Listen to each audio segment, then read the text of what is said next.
Hello, family and friends.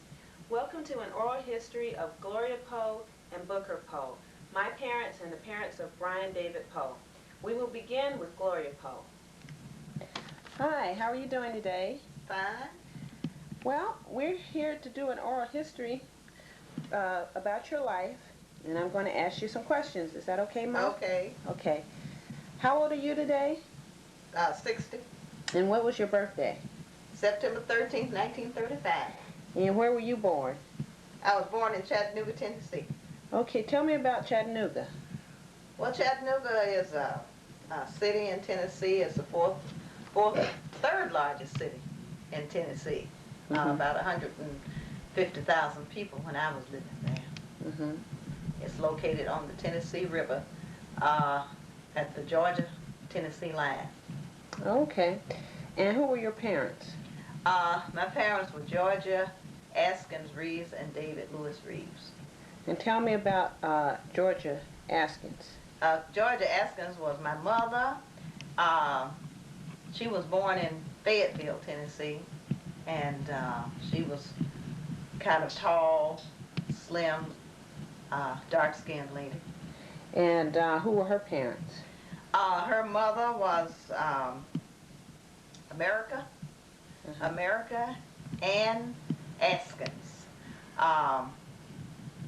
And she never told me very much about her father. Apparently her mother and father were separated soon after she was born.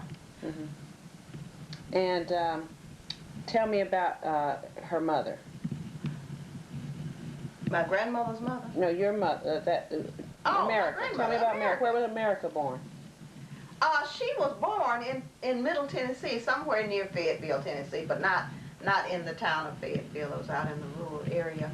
I always heard them talk about a place called Antioch, and I think maybe she was born somewhere near Antioch, which was out from Fayetteville. Okay. Do you know who her parents were? The only thing she ever told me about her parents was her mother, and her mother died when she was 16. This is your great-grandmother? Yes. On your mother's side? Right. And my grandmother was the oldest child, and she had to take care of the others, and I think there were about 7 or 8 children under her when her mother died. So she more or less raised them. And you didn't know anything about your grandfather on your mother's side? No. No? No. Do you know where he was from? I know, I think he was a school teacher, my mother said. Okay. And what did America do? Was she a homemaker, or did she do any work? The only memory of my grandmother working that I remember, she sold cosmetics. They didn't have Avon then. It was something called Lucky Charm. And I remember she sold that. And the other thing I remember my mother telling me was that my grandmother was something like an undertaker, that she worked whenever anyone died. My grandmother was the first person that was called, and she came in and dressed the body. But she was not really an undertaker. After she had done that, then the body was turned over to the undertaker. Now, did your grandmother ever tell you stories about what it was like being a black woman in her time? And would you tell us about the period that she was a young adult? What years that would have been? Yes, my grandmother was born December the 3rd, 1880. Okay. So around the turn of the century, around 1900, she would have been about 20 years old. And did she tell you about her life then? I don't remember her talking very much about it. You know, it was a small rural town in Middle Tennessee where she moved to,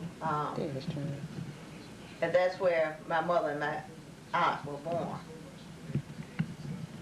You were telling us about your grandmother and life during the turn of the century when she was about 20 years old. So she didn't say anything about how she was treated as a black woman during segregation and Jim Crow.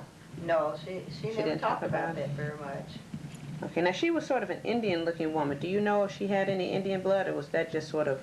She never said that she had Indian blood, but she was very Indian-looking. She had high cheekbones.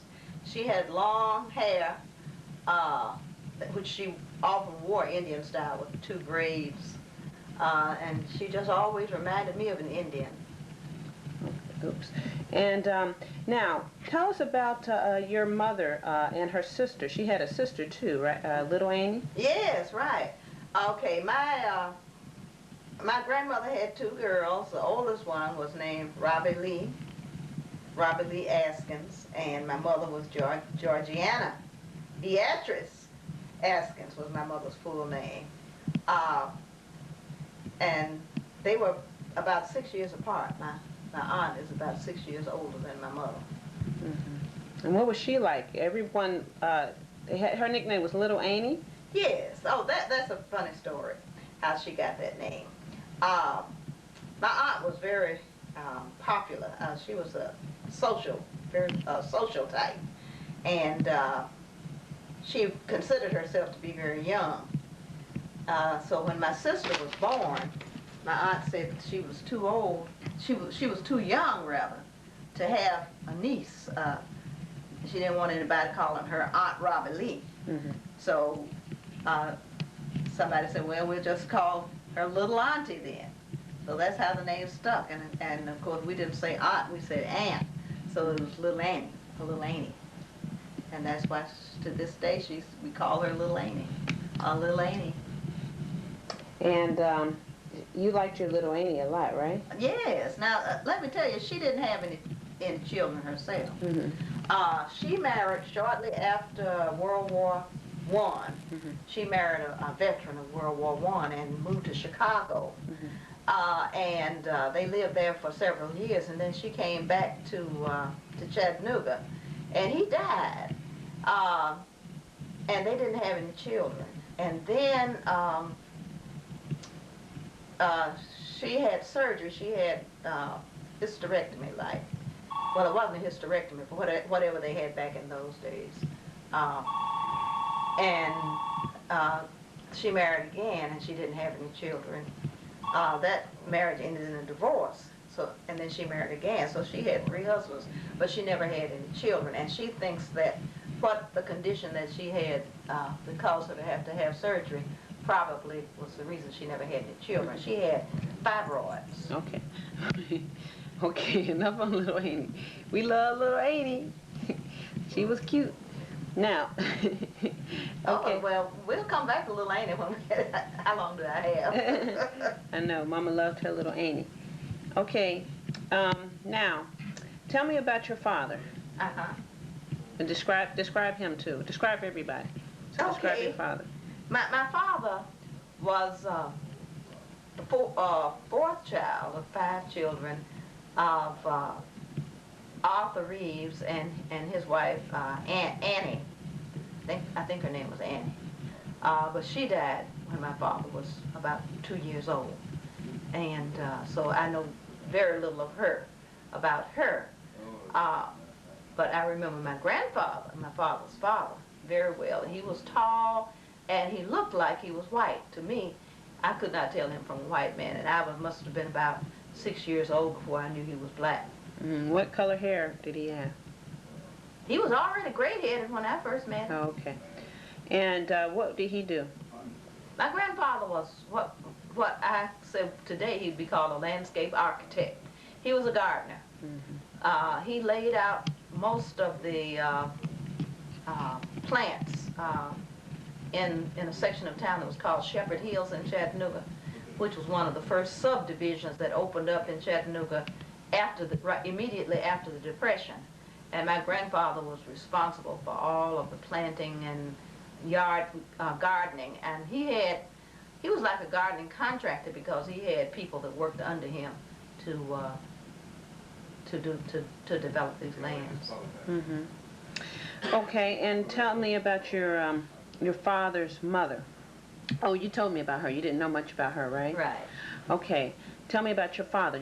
Tell me more about your father. Describe him.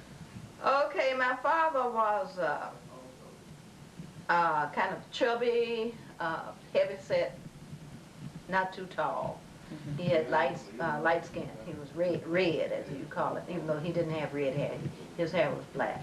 Mm-hmm. And what was his personality like? Well, my father, to me, was a very good father. And I think it might have been because he was raised by his father. Like I said, his mother died when he was very young.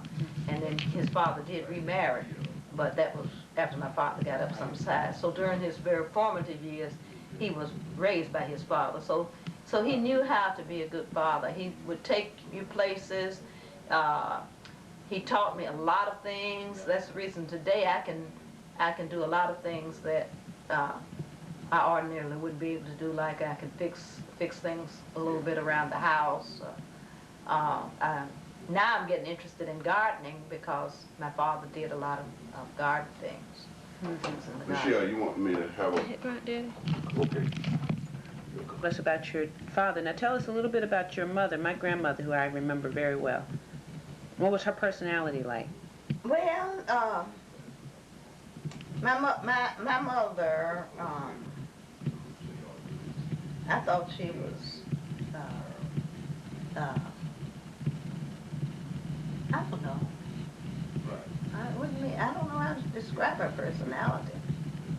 When you were growing up, what type was she? What type of mother was she? Well, I thought she was a good mother. Mm-hmm. But as far as personality, she was kind of shy Mm-hmm. and kind of stay-at-home type.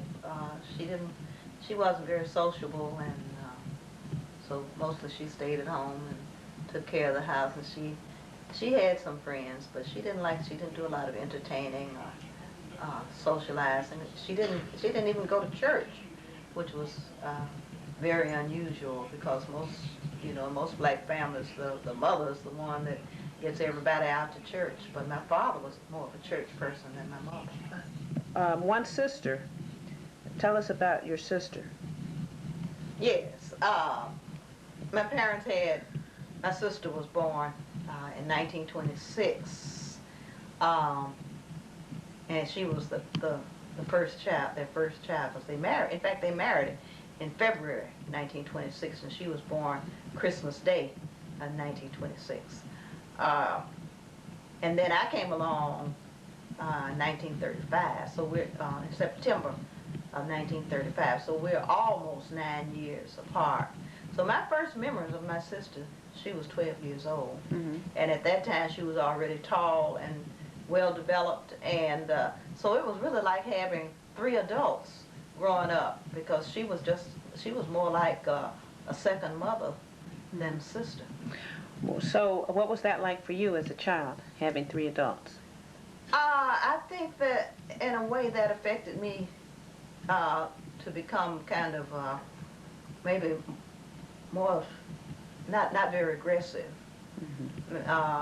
kind of quiet and withdrawn, because there was always somebody bossing me and telling me what to do, and then I didn't have anybody that I could boss and tell them what to do. I didn't have anybody on an equal plane with me. I was always subservient. Mm-hmm.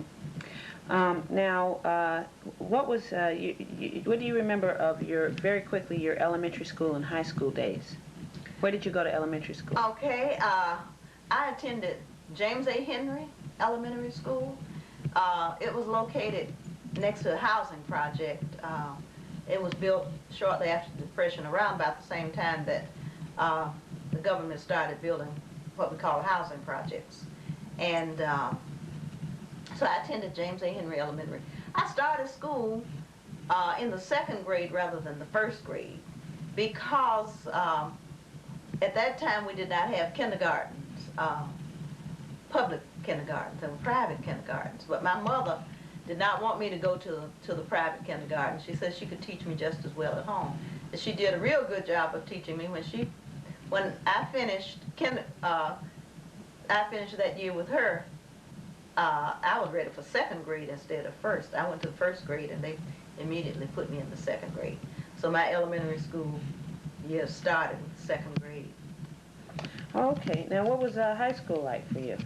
Okay. You have an interesting high school story, correct? After I finished elementary, I went to junior high. Okay.